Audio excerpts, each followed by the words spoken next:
Hello, good evening. Hey, what's up, world? This is Cleo Badashian. And I'm Lena Created.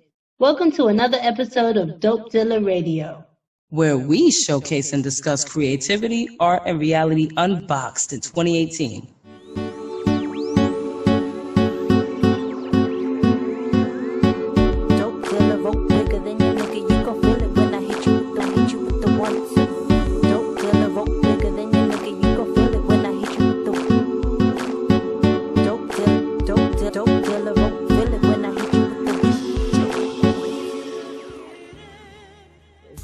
She sounds incredible. I can't wait to interview her. I got so many questions. No, listen. The average person may worry about their Instagram posts or how they look in their image, but what really counts is finances. And I think that's the basic understanding when it comes to functioning in the society. So I really gotta say, Ange, I think this episode is really important. And hopefully a lot of our listeners really look into it and, try to understand their finances better, because it makes a big difference, especially for your family in the future. But I'm so excited, and I have a lot of questions too. So, you know what? Let's get started. After receiving acceptance into Illinois Institute of Technology to pursue chemical engineering and biochemistry, the ambitious woman just knew she would end up going to pharmacy school and be off to a substantial career with a pharmaceutical firm. But plot twist, she soon realized that even though she had an affinity towards medicine and healthcare, her mom possessing a master's in nursing, that wasn't the field for her. So, while transitioning to a smaller community college to finish her associates, she secured a well-paying job that granted her benefits, let's say a 401k, hourly, and commission pay, at the ripe age of 21. So this is where her relationship with finances really began to unfold. After becoming an avid reader of entrepreneurial and financing books to better understand how she would be able to handle her finances, she realized that she really loved money and everything about it and how it moved and impacted the world. From that point on, she began to pursue a financing major. But shortly after receiving her finance degree, she secured a real estate license, purchased her first property in cash, and started architecting a life she once thought infeasible. Today, she's a financial analyst and a passionate realtor. Gabby has chosen to walk in her purpose by empowering and educating people of all ages and backgrounds. Gabby, also known to her clients as SavvyGabby, works to help others understand how they can master their finances, invest in assets, and leverage their 9-to-5 income.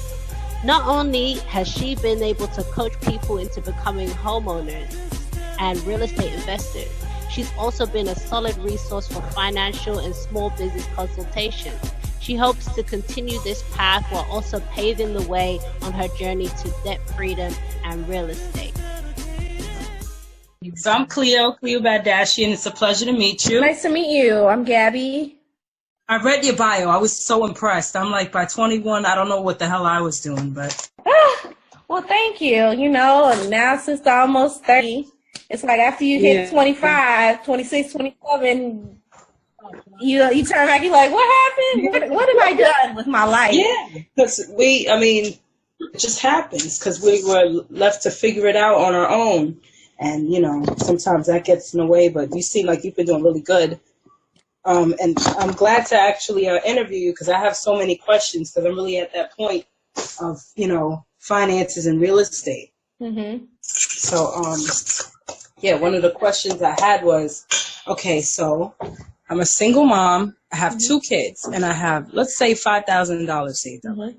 Don't want to do anything with it.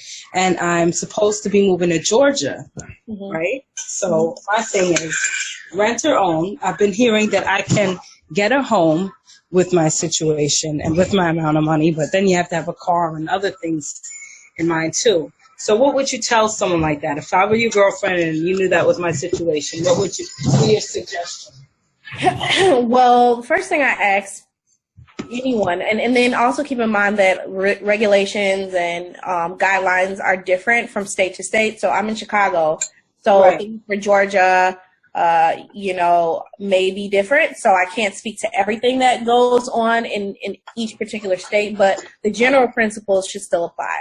So as far as, a lot of people have been asking me about rent-to-own situations, and I feel like rent-to-own has its place, but I also feel like a lot of people that I've talked to that are looking to do rent-to-own, they can actually purchase. So, a lot of people feel like, purchasing is a big hassle, it's a big ordeal, you have to have tons of money. It does cost money, it does take money, but it also depends on you and your particular portfolio. What I mean by portfolio is, what's your credit score? What's your debt to income ratio? You may not have tons of money saved in the bank, but, what amount of money do you have that you owe versus what you actually make? For someone who may not have gone to college, may not have security degree, but they've been working and they make 50 grand. It's completely different for somebody who's graduated from a 4-year university making 50 grand that owes student loans. That's income. Right. Also keep in mind, the credit card limit, credit card utilization, all those different things apply. So I would say we would look at your credit score, we look at your income, look at your savings. If you have $5,000 to your name, but your credit score is 660, 680, you may qualify for first-time homebuyer assistance, which would give you up to $7,500 in closing cost assistance for the home. There's closing costs that you need to have when you're purchasing a home, on the buyer side, and then the seller also has closing cost obligations a lot of the time. And so a favorable situation would be where the seller comes into the situation and says, okay, you're offering me this price on the house. I'm agreeing to pay a certain percentage of your closing costs, right? They can pay up to 6% of whatever that purchase price is on the property. So a lot of times your purchase price, let's just say it's a $100,000 home. If you're doing a first-time home buyers, or if you're doing an FHA, there's two types of loans. There's conventional and there's FHA. Conventional is where you put down 20% most of the time. FHA is where you have, the lower cost up front.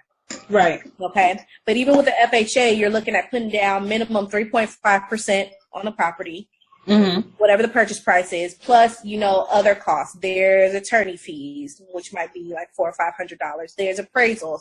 Appraisals can be $300 to $500. There's, little bits and ends that end up adding up, bringing to closing. So you can be anywhere from $10,000 to $12,000 that you can bring to closing, depending on, this is just like estimate, right? So if you're a single mother and you have $5,000 to your name saved up, you still want to talk to a lender. You want to assess what your situation is before you just assume that rent-to-own is your option. Rent-to-own, it's pretty much a situation where rent-to-own is technically is just renting. In every sense of the word. And then it's just the owner deciding whether they want to file paperwork with you, letting you know that, after 6 months or 12 months of you living here and paying your rent in good faith, that they'll then switch the deed or the title over to you, as long as his lender, if he's still paying a mortgage on it, as long as they vet you to be, a worthy borrower. But I feel like if they vet you as a worthy borrower, then you could have just purchased yourself.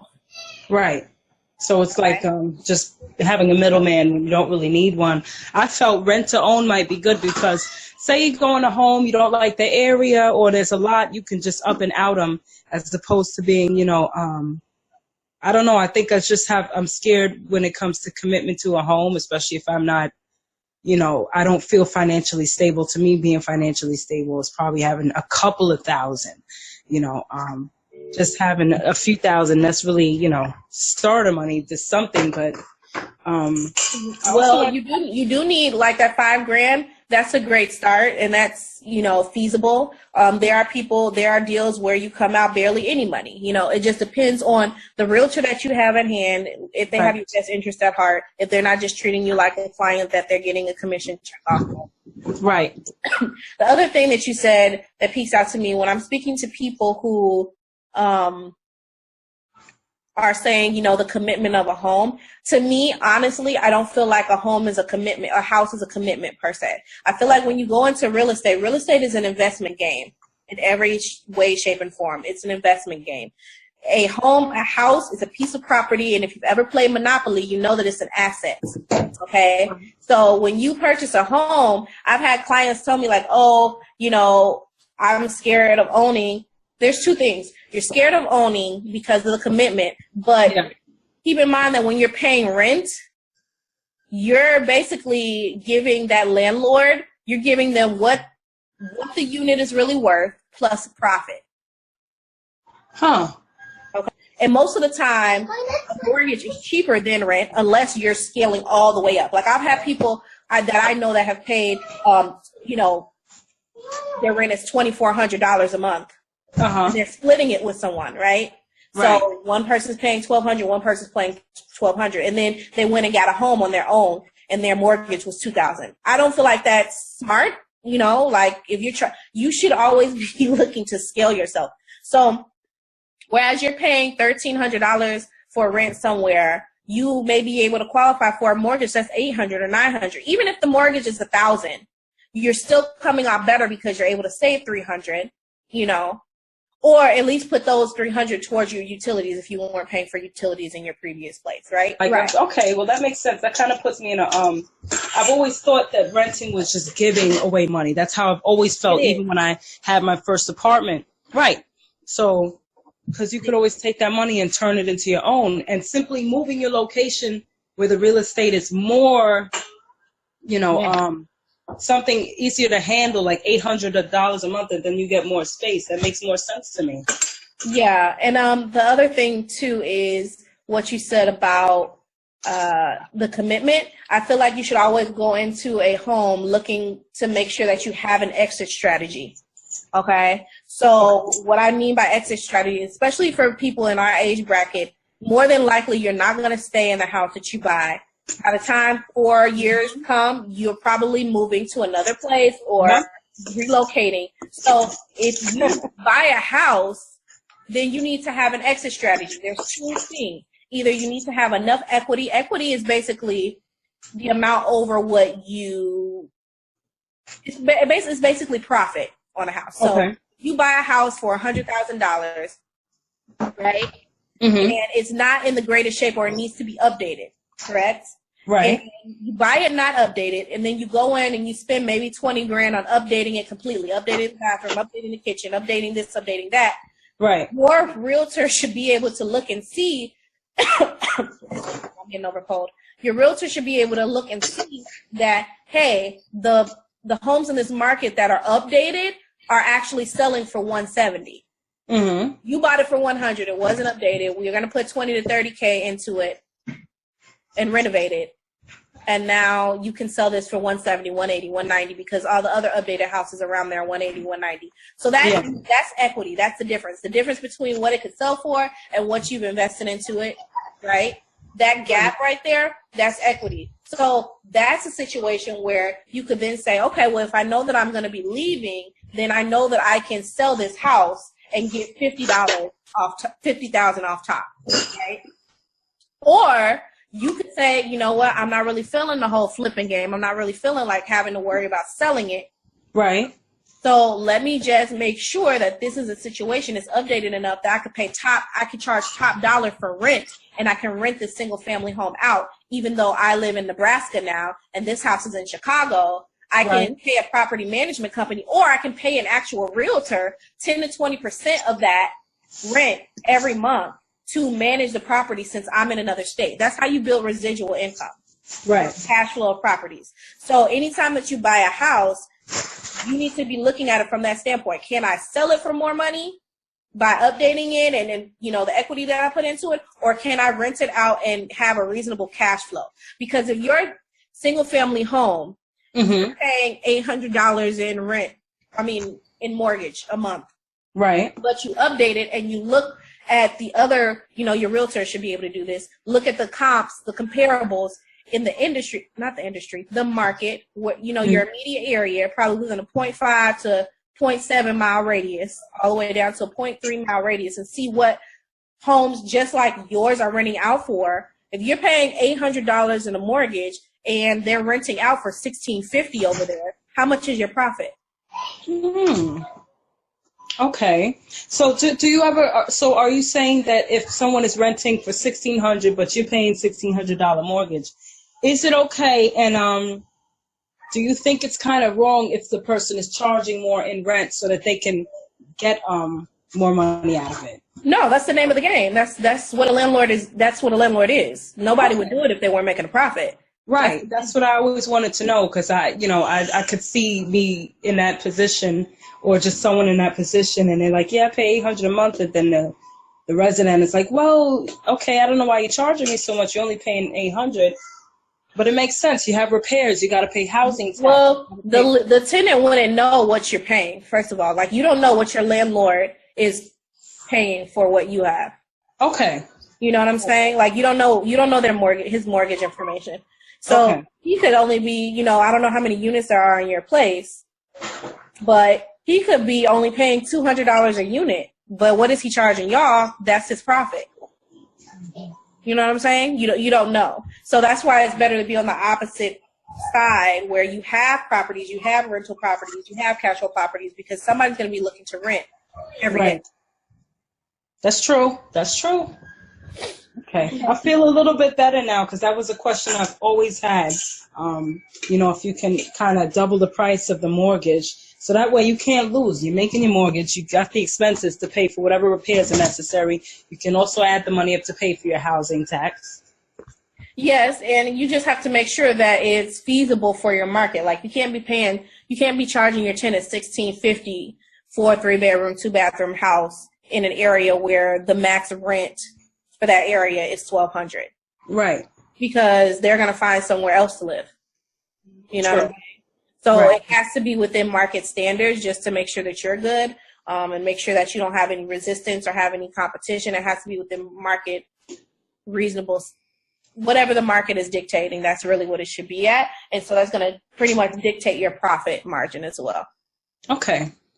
We have a few more questions for you. Ange, did you want to get into a few of them? Yes, I did. But you guys can't hear me very well? Can you hear me well? Loud and clear. Yeah. Okay, good. Okay, great. So, yeah, I do have a couple of questions, because there's going to be a lot of people that are in our age group that are actually working 9-to-5s, or actually have had children and trying to do these things from home. So I wanted to know if you have any suggestions of how a person would leverage their 9-to-5, and also how you would raise income as a working it from home. Okay, so present the question to me one more time in totality. Sorry. Okay, no problem. So I don't think I was very clear. So let me go ahead. All right. So if a person wants to be able to be a homeowner, wants to be able to build their wealth, how would you suggest that they would leverage their 9-to-5 to do that? And also, if they were not working a 9-to-5 and they were working from home, how would you suggest that they tackle it from that angle? Okay, so two separate questions. How would I instruct someone who is working a 9-to-5 to leverage their 9-to-5 income? And then the other part is, how would somebody who's working from home, how would I advise them to leverage their income, right? Yeah. To become a homeowner for financial purposes, correct? Right. Okay, so the first part of the question, 9-to-5, I would say the 9-to-5 part is probably the simplest, because when it comes to you proving your income, you have W-2s, right? When you're going through the lending process, and there's two separate ways that you can purchase a home. You can purchase a home in cash, or you can purchase through a mortgage by doing mortgage lending, right? Contacting your mortgage lender. Excuse me. But there's two separate ways. So with someone who has a 9-to-5 income, I feel like the W-2 is one of the most leverageable things that you can have, because it proves your source of income. Like, a lot of people don't know, just for the record, at least in Illinois, I'm not sure about other states, but in Illinois, I know that there's actually, there's a program for college students, okay? And they actually know that if you secure a job right out of college, okay, you can actually present a letter of employment, show, an offer letter. Because, if you've been in college, pretty much you're probably a full-time student this whole time. So you don't necessarily have any reference for income per se. You might have been working like a quick, work study job or something like that. But you can actually provide your employee letter, offer letter from whatever company, and it shows like what your income will be. And you can go to a lender and you can say, hey, this is going to be my job. I'd like to purchase a house. Straight out of college. Yeah. A lot of college students don't know that. That is a program that should be available. And I would say ask around to a lot of mortgage companies, not necessarily banks, but mortgage companies, because a lot of people think that banks and mortgage companies are one and the same. They are not. That's a whole nother topic. Okay. But that's one way to leverage the fact that you have a 9-to-5 before you even start the 9-to-5. Now, if you've had the 9-to-5, you're out of college, the best thing you want to be able to do is you want to be able to save. Now, we could go into the ways that you could save money, but it's really quite simple. The more money you have saved and the less your debt to income ratio is, the better position you'll be in for purchasing a home, right? Right. So you want to make sure that, hold on one second. You want to make sure that you're saving as much of your income as possible, and you're lowering the amount of subscriptions you have and the amount of monthly bills that you have to make sure that you're putting yourself in a prime situation, because you don't need tons of money in the bank with a 9-to-5 to purchase real estate. Another thing that you can do is want to know you have a stream of income. Exactly. And then have enough money in savings. The other thing is, a lot of people don't know that there are different benefits that you can have to purchasing your first home with money from your 401k. There are a lot of situations where you can take a nice chunk out of your 401k and you can buy a property. For me, I took money that I had saved up and money that was left over in my 401k when I was done with my job. And that's how I purchased my first property in cash. I took the money that I had saved up. I took the money that was left over my 401k, because at that point I was going into full-on entrepreneurship as a realtor. Because I took my job and I said, I have my license, so I might as well just go ahead and give this thing a shot full time, right? Right. So I knew that, with my income not being predictable, I knew that me paying $700 a month for rent was probably going to make my life a lot more stressful if I kept that situation. So I looked in the MLS, because I had access to the MLS, and I asked my mentor, my real estate mentor, like, what do you think I should do? And I found a condo for less than $20,000. Wow. So I bought the condo for less than $20,000. And it's a very rentable condo. A lot of times people will buy condos thinking that it's, a better situation for investors. Not necessarily, because a lot of condos nowadays, their bylaws say that you have to live in the property at least for 2 years before you decide to put somebody in. And then some of them say you can't rent the property out at all if you leave. So This condo, actually, my mentor actually owned one of the units in this condominium as well. So she already knew what the situation was. And she was like, oh yeah, you should get it. So it was less than $20,000. I shelled the money out, and I've been living rent-free, mortgage-free for almost 2 years. That's beautiful. So now, I do work as a financial analyst, because I decided, I have multiple streams. I actually wrote down all the streams of income that I have, and I have about 8 streams of income. 2 of them I'm just going to start tapping into within the next year or 2. Okay. But I wanted something that was stable, because as an entrepreneur, that there's no stability per se until you get your systems running, and that takes time. That can take a couple years depending on what your service is. As a realtor, it's really there's not really much control until you have a system in place. So for me, not having children, not having a spouse, not having a lot of responsibilities, that was a blessing in disguise, because if I did, I might not have been able to be, in my situation, a realtor just alone for much amount of time. Because for me, sometimes things take off. I have a close friend, a close business partner that did 14 deals in 1 month. I mean, not in 1 month, 14 deals in 1 year. His very first year, 14 deals, right? That's phenomenal. That's not everybody's story, right? So for me, I wasn't one to do the 14 deals, but the deals that I did were quality deals. And then you also have to keep in mind that as a realtor, your deals, you can work your butt off for deals and get yourself into the middle of multiple deals trying to close. And because something else doesn't fall through or pull through, you could end up with a deal not closing. Right. And you have done all this work. So just because like the deal didn't close doesn't mean you did anything wrong. You know what I'm saying? It just means that the nature of the situation, there's so many different moving parts, right? Yeah. So for me, I decided, you know what, I need some stability in my life. I did graduate with a finance degree. I love finances, and you all read my bio. I'm sure you all will share that. Yeah. I was like, I still want to operate in the industry in which I feel like I was called, right? So I went ahead and I secured a job as a financial analyst for a global bank. Okay. And, now I have the stability of income every 2 weeks, right? Right. I'm still doing real estate. I'm still leveraging my other businesses that I have. I do have like a multi-level marketing business that I do that deals with health and wellness. I have some other ways that I generate income. I'm a big fan of Lyft and Uber because I get new real estate clients when I do Lyft and Uber. And I might just do it for like an hour after I get off work to wait out traffic going back home, So there's a lot of different things that you can do to like leverage your time, leverage your money. But now leveraging my 9-to-5 income, because I don't have rent or mortgage, now I'm able to stack more money, pay off debt. So now it's attack the debt. The debt, is not, I don't have the debt of, renting or paying a mortgage. So I need to attack the other debt. Right. Right. So, with leveraging your 9-to-5 income, I also am putting that money into my marketing for my real estate business. I also leveraged when I had the 9-to-5 before I left it, I was putting that money into my multi-level marketing business so that I could use the products, try the products, right? See if they work, get a testimonial around the products because I like natural plant-based things.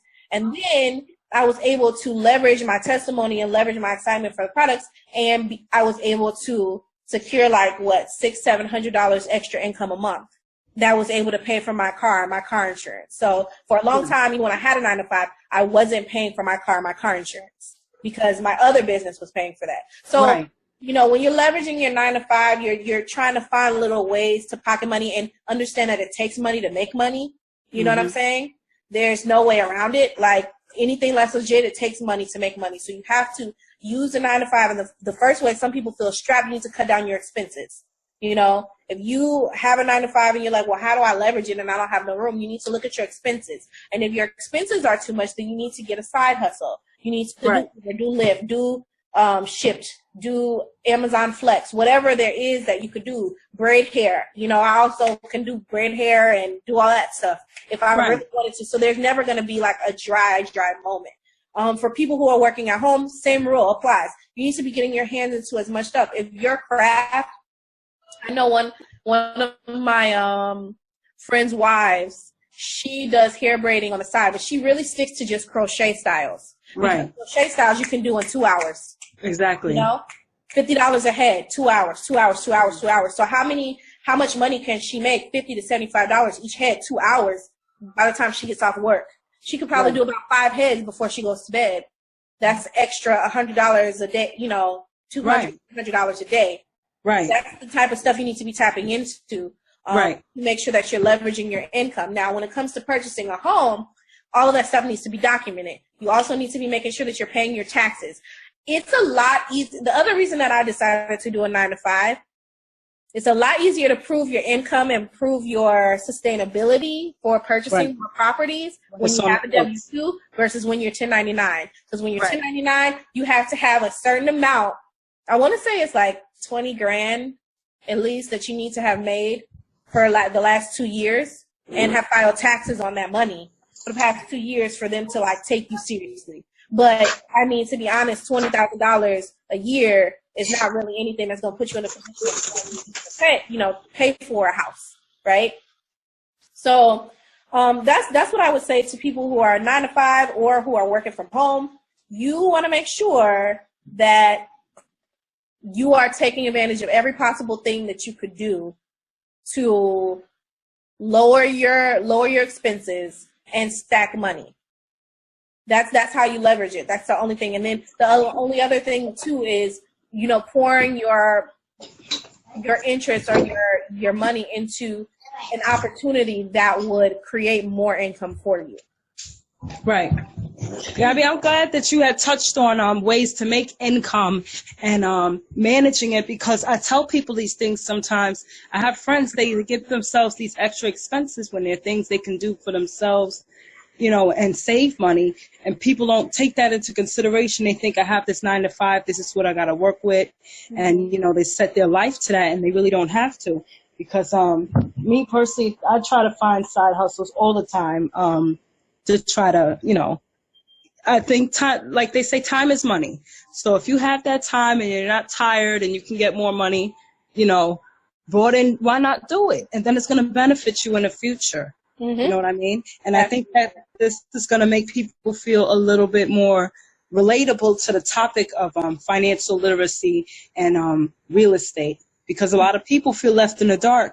Yes, you can educate yourself, but when you have people in the industry such as yourself that makes people feel more comfortable and explains it to them, listen, it doesn't have to be that hard, just do this, this, and that. And that's even just a basic, that's just basic, what are you doing? Basic advice right there, just to find other ways to make money and to balance your, expenses and at least bring them down.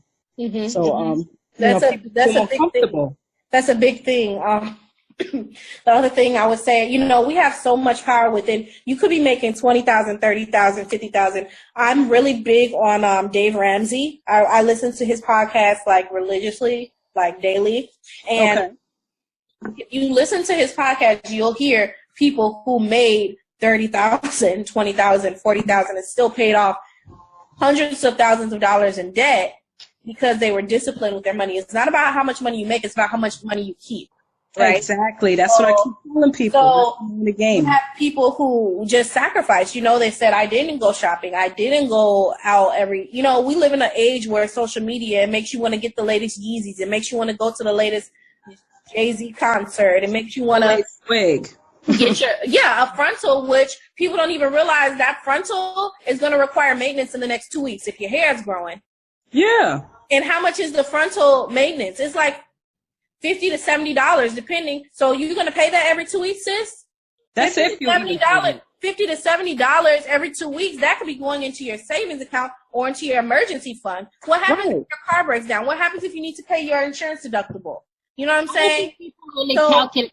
I don't think people really calculate, that expense, because when I went natural, I saw the difference immediately. I think a lot of people do. When you start not perming every few weeks and you start not buying the weave all the time, you know what I mean? You see that where it's been digging into your pocket. So that could be definitely a major place where people can be saving their money. And I wanted to mention too, please tell the people that the MLMs, which are like the Avons and the flat tummy teas, those are not necessarily scams. Those are legitimate ways to actually be able to increase your income so you can afford things like that.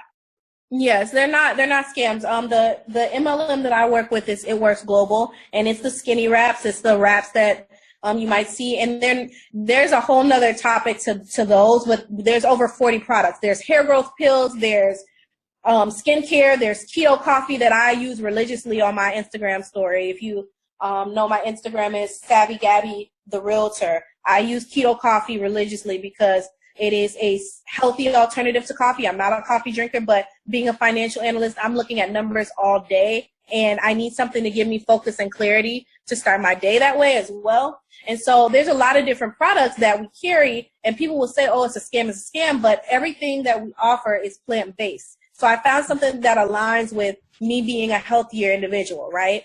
Right. I need energy. I need, carb management. I need weight loss. I need skincare. I need all these things. But I also want to make sure that there's not any chemicals in them that are harmful to me, right? So that aligned with me. So I just say all that to say, find something that aligns with what you're about. There's a lot of different MLMs out here that are very legit. You just have to find one that works for you and find something that, takes the amount of work that you're willing to put in. Because some MLMs take way more work than others to make income as well. So There was something I was going to say about piecing together. You said something about like natural hair or what have you, but you know, people don't think about the cost. People don't think about the cost of different things. One app that I use right now to manage my finances is called the $every app, and it's free. And I can literally go in and create a budget. It's a lot simpler for me now that I have like a stable 9-to-5 income. I know what my checks are going to look like every 2 weeks. So I automatically put those in there, and then you can just go ahead and deduct from that whatever your bills are, whatever you know you're going to have to pay. You deduct it, and then from there, it tells you how much you have left to budget. And so, like, everything that I do, I take pictures of every receipt. I used to be one of those people like, ma'am, do you need your receipt? Oh, no, don't worry about it. No big deal. Now I ask for every receipt because I go ahead and I take a picture of that receipt, and at the end of the week or maybe at the end of that day, I go and I move all my receipts over to my album that says receipts. I have an album in my phone that says receipts. I look and see what I'm putting in, and then I put it into the app, and it shows me like how much, you have left. Right. It also gets rid of the mindset, of, oh, I have it in there. I have the money. Because when you start spending in your mind, you're like, well, I started off with this amount this morning. And by the time you spend, your mind is still thinking you still have that money in there. And then when you go in there, and that's how you see the memes about when $11. When you got paid, but now you only have 20 cents in your account, and you got to wait 2 weeks. Yeah. You know what I'm and saying? then turn this down. And then a lot of people, they sign up for things, and they have their credit card attached to it, and they keep taking money out, and then they forget about it too. Yep, and managing your subscriptions as well. So that $every app counts with that. So I use a similar app, Mint. I started using Mint, and I've connected up like everything, and it ends up populating a pie chart for you, showing you like what you spend your money on. So like it will have like how much you're paying on your rent or your mortgage, how much you're spending in food, how much you're spending on your kids. It has everything on this little pie chart, which I find so useful. It shows your income. It shows how much you're spending for the whole month in your thing, and then it has like your spending throughout the year, like in bar charts. I find that really, really useful. That other app, it works the same way. Yes. Mm-hmm. Yeah. Right. So my other question is about credit, because you did mention, like when you were discussing about purchasing a home, is that credit is so important. So I did want to just touch on how people can try to clean up their credit prior to trying to purchase a home. The best thing I would say is don't pay anybody to fix your credit for you. Fix it yourself. You can go to Experian, I believe, and print it out. It's $1 for your credit report, and then it's like $21 every month if you want to keep abreast of it there, but you can cancel within 7 days. You just have paid that $1, and it literally shows everything. I just actually printed out my credit report for the beginning of the year to see what happened last year and the years before, and it literally tells you everything. It gives you the numbers of every associated with every account in case you want to call and dispute. It has a link. Excuse me. It has a link so that if you want to dispute something, you can click on it and go ahead and dispute. You can do all of that stuff yourself. And I've had people paying people. I've heard people paying $1,800, $2,000, and stuff like that to people to do work that they could do themselves for free. They squeeze their credit. So. Yeah. My biggest advice to you fixing your credit is to know what it is. Credit Karma is not the most accurate when it comes to home purchase process. It's not accurate. But for general, just credit keeping instances, it's fine. I would say download your report from free credit report. You get one free credit report a year. So you can download it at the beginning of the year and then just keep track of it using another free app. Right. Learning and seeing what's affecting, because it's going to tell you what's affecting your credit score. And a lot of times I know it's utilization, of your credit. So if your credit card, has a limit of $2,000, you really don't need to be spending more than $600 because that's 30% of the balance, right? Mm-hmm. So you want to make sure you keep your utilization low. Credit card is not cash. If you don't have the cash to literally put it on the card like right at that moment or right within the next day, then technically you can't afford it. Right. So it shouldn't go on the card. And that was one of the mistakes that I made as a young person, 18, 19 years old. People are sending you cards left and right. Victoria's Secret, Best Buy, all these places sending you cards left and right. And you're thinking it's free money, and it's not. It's money with interest. It's a bank, basically. They're loaning you this money. And on your credit report, what really stood out to me was when I was looking at my different credit card accounts, it said loan amount next to it. Wow. Loan amount. Credit cards are loans. It's not cash, Right. So you when you really realize that, you realize like, wow, I need to make sure that I'm using this accordingly. Like, right. How many loans do I have out? How many loans do I have paid down? And then, start with the smallest debt and pay it off. If you have a credit card that has $200 on it, pay that off like as quickly as possible. Don't get your nails done. Don't get your hair done. Don't, go out for that drink or that meal. Go and pay it off. Right. I've always thought the same way. Take care of what's important first.